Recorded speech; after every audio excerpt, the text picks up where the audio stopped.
Ontem, ele retratou, trouxe nos mínimos detalhes a história vergonhosa do roubo, do desvio de mais de 140 milhões de reais atribuídos ao padre Egídio, padre da Igreja Católica, e que desde 2012 tomava conta, era o responsável pelo Instituto Padre Zé. A reportagem foi ao ar ontem. Padre Egídio foi preso esta semana, depois de a Justiça da Paraíba ser confrontada, ou pelo menos muita gente não acreditava que o padre fosse preso, dado aquilo que a gente já sabe, né? O poder que a igreja tem. A igreja tem um poder muito grande. E o padre tem o privilégio de ter bons e grandes advogados ao seu favor. E ficava aquela dúvida: será que a justiça vai de fato prender o padre? Mas chegou um momento em que a situação ficou insustentável. A imprensa da Paraíba teve um papel muito importante em levar ao conhecimento do público todo o luxo com o qual o padre viveu todo esse tempo. Obviamente que essas informações chegadas até a imprensa são frutos de um trabalho minucioso de investigação da polícia e do GAECO. Vamos ver ontem como foi que o Fantástico retratou essa história, essa triste história, vergonhosa e lamentável história. Hoje eu estou mendigando remédio, literalmente, eu estou mendigando remédio, sumo, alimento, fralda para os doentes. Quem diz isso é o sacerdote que aceitou a missão de substituir o Padre Egídio na direção do Hospital Padre Zé. Os pacientes do hospital são vítimas de um milagre ao contrário. Um fenômeno que tem causas bem concretas, materializado, por exemplo, nessa cobertura, de frente para o mar, onde o Padre Egídio mora em João Pessoa. Vasos finos, arte sacra, móveis de qualidade, objetos de decoração, churrasqueira, piscina. E esse nem é o único imóvel dele, mas é o mais caro dos bens terrenos. Segundo as investigações, o apartamento é apenas uma das 29 propriedades que ele tem na Paraíba, em Pernambuco e em São Paulo, em nome dele ou de terceiros. O imóvel fica nesse prédio em João Pessoa, custou R$2.400.000. Este outro apartamento, em Recife, também tem arte sacra. E essa é uma granja, uma chácara de lazer. Os investigadores ainda não sabem quanto ela custou. Tem 2 piscinas. Aqui um canil com cães muito parecidos com os da raça Lulu da Pomerânia, que chega a custar R$15.000. São pelo menos 9 pets. Uma das casas tem 2 andares. O jardim é bem cuidado. 2 caseiros tomam conta do sítio. Na varanda da casa principal, móveis clássicos e contemporâneos e mais arte sacra, que também decora os ambientes internos. Nas buscas, a polícia encontrou mais obras de arte, roupas de grife, perfumes e muitos vinhos caros, de até R$2.200 a garrafa. Só em 2022, o padre gastou R$110.000 com a bebida. Os pedidos eram feitos no próprio nome dele.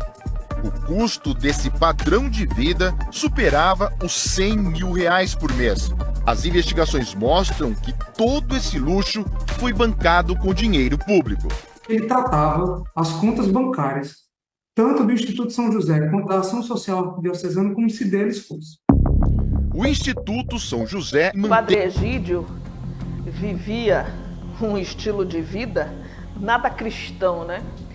Cristo que vivia ao lado dos pobres, vivia um estilo de vida modesto, e o Padre Egídio de cristão não tem absolutamente nada. Eu fico impressionado. De acordo com as investigações, todo esse luxo, todos esses imóveis, porque não se trata só de uma chácara, de um apartamento de luxo na área nobre de João Pessoa, capital da Paraíba.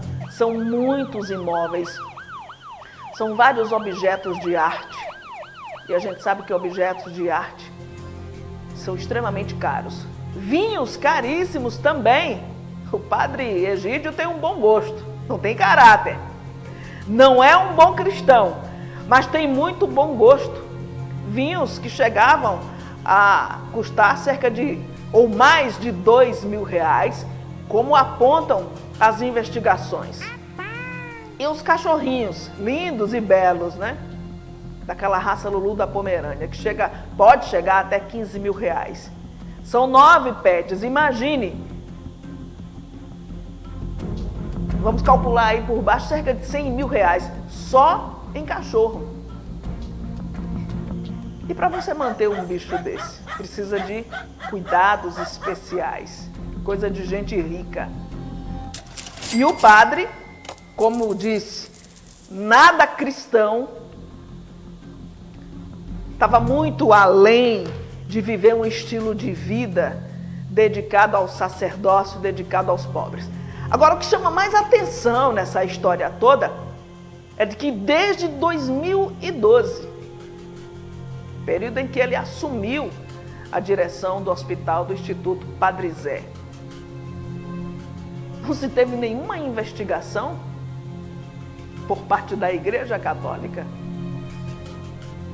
por parte das autoridades de modo geral.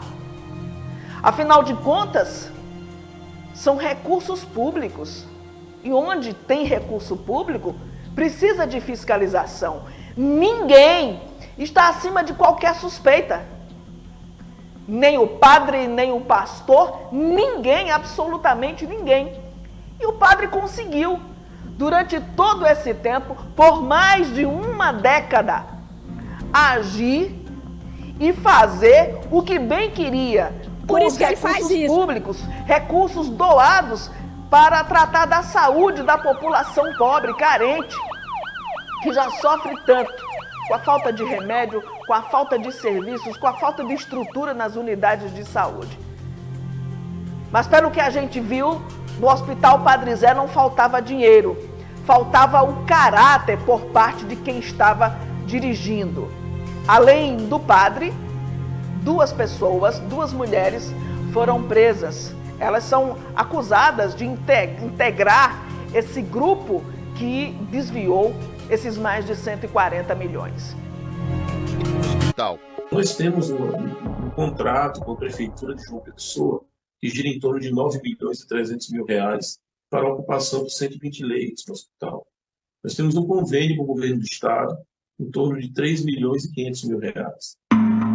Ou seja, quase R$14 milhões por ano, fora doações de fiéis e da sociedade, que, por sinal, estão diminuindo.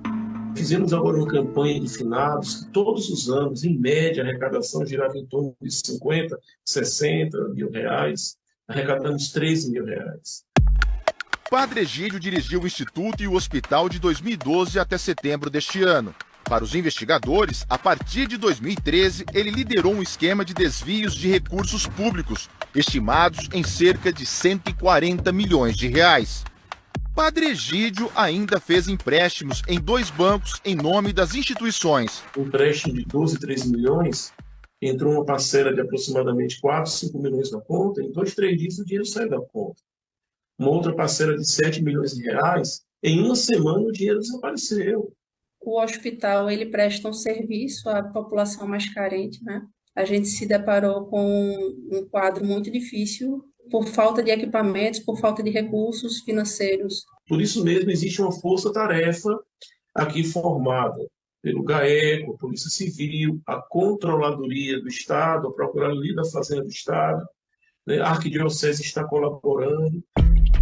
Padre Egídio de Carvalho Neto foi preso esta semana. Também foram presas Janine Dantas e Amanda Duarte. Janine era diretora administrativa do hospital e Amanda era supervisora da tesouraria do Instituto. Amanda usava cadernos para fazer anotações financeiras. Diz ela nessa que Juntei os 5.500 do dia 30 e 1.500 do dia 1º de julho, que deu 7.000, e passei para o padre Egídio a pedido dele. Nos cadernos, os investigadores descobriram também um superfaturamento na prestação de serviços de projetos sociais mantidos pelas instituições. Segundo a investigação, o esquema chamava de devolução o dinheiro do superfaturamento. Como no caso das refeições para os moradores em situação de rua de João Pessoa. A nota é de 1 milhão. Desse valor, 566 mil foram desviados, segundo o Ministério Público. Também foi superfaturado o gasto com projetos para refugiados da Venezuela, acolhidos na capital paraibana. A nota fiscal é de 267.300. A tal devolução, R$ 72 mil. O dinheiro transitava da forma como ele queria, para onde ele queria. Isso tudo aliado a uma completa e absoluta desorganização documental. O Instituto São José tem quase nenhum documento patrimonial, de acervo, de estoque, nenhum. O Hospital Padre Zé leva o nome de seu fundador, Padre José da Silva Coutinho, um homem conhecido por querer apenas o bem dos mais necessitados. Um homem de família rica, nobre, que doou a sua vida, fez grandes renúncias, tendo como objetivo esta causa, a constituição de uma instituição voltada para a área de saúde, tendo em vista o pobre. Nos últimos 10 anos, segundo os promotores, foi tirando... Agora, o Instituto e o Hospital Padre Zé, como disse aí o novo administrador, está literalmente em frangalhos. O padre, segundo ele, está literalmente mendigando medicamentos, fraldas descartáveis, recursos. Ele falou, inclusive, da perda de recursos, fez um comparativo do quanto foi arrecadado nesse dia de finados, logo no início desse ano, em relação ao ano passado. E teve uma queda vertiginosa. É claro, a credibilidade foi lá para baixo do Instituto, que perdeu a confiança das pessoas. Porém, a situação dos pobres, das pessoas que buscam ou que buscavam os atendimentos de saúde ou os serviços sociais do Instituto Padre Zé não podem continuar pagando por isso. Por um lado, a igreja precisa atuar no sentido de exigir, se não exigiu até então, precisa agora exigir transparência nas contas, transparência nos recursos que são recebidos. O novo padre, o novo administrador, disse que além das doações, da população, da comunidade, de modo geral, há convênios com a Prefeitura de João Pessoa, há convênios com o governo do estado da Paraíba, e só aí já são quase 14 milhões de reais. Só nesses convênios. E para onde foi todo esse recurso? Está aí materializado em todo esse luxo, em toda essa extravagância do Padre Egídio.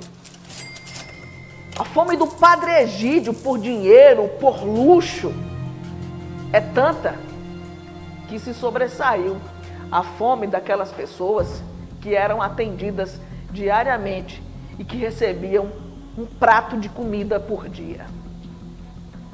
A gente espera que a justiça seja feita e que todos esses prédios de luxo, chácaras, apartamentos, etc, tudo isso que provavelmente foi comprado com recurso público, recurso de doação da população, que tudo isso seja revertido em benefício para o hospital, para o Instituto Padre Zé e, consequentemente, para a população carente que precisa desses serviços e que o padre pague com todos os rigores da lei. E que isso sirva de lição para as pessoas que colocam sacerdotes sejam eles da Igreja Católica ou da Igreja Evangélica, colocam eles acima de qualquer suspeita. Ninguém está acima de qualquer suspeita. Afinal de contas, quando se trata de dinheiro, e muito dinheiro, e dinheiro fácil, dificilmente o cidadão, a pessoa, o ser humano, dificilmente, nem todos conseguem lidar com isso sem passar a mão, sem meter a mão, sem se preocupar com as consequências. O padre agiu como se o Instituto Padre Zé fosse algo pessoal, particular, e que não precisasse prestar conta de absolutamente nada.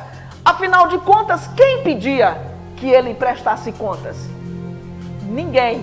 Por isso que ele faz isso. Porque a sociedade teima em colocar alguns acima de qualquer suspeita. Assim como teima em condenar outros, sem nenhum tipo de perdão, sem nenhum tipo de defesa, sem chance, absolutamente sem chance. Vamos ver o trecho final dessa reportagem. O padre continua preso e a gente espera que ele permaneça por muito e muito tempo. Esses pobres que o padre Egídio praticamente quebrou o hospital Padre Zé. Hoje, eu comparo o hospital a um paciente que está no leito de UTI, precisando de ajuda, de apoio. A vida de milionário do padre Egídio também foi responsável pelo cancelamento de 8.000 refeições diárias para moradores em situação de rua de 5 cidades da Paraíba. Auxílio aos moradores de rua, cursos profissionalizantes, atendimento de pessoas doentes, um acompanhamento especial na alta hospitalar, existe toda uma estrutura voltada para isso. E todos esses projetos estão comprometidos porque os recursos foram desviados. Padre Egídio está em prisão especial e até agora ficou em silêncio. Ele irá se pronunciar oportunamente, irá explicar, irá dar a sua versão, irá explicar toda a situação, tudo que está pesando contra si.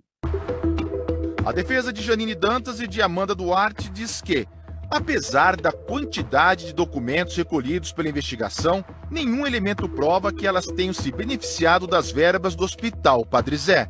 É um alerta àqueles gestores que estão fazendo mau uso, estão desviando dinheiro. Ontem foram os gestores, os ex-diretores na Paraíba, mas pode ser em qualquer estado, né? A minha vida é rezar, trabalhar e salvar esse hospital, salvar a instituição. As pessoas que cometeram essa barbárie, esse crime, elas devem ser punidas de acordo com o rigor da lei.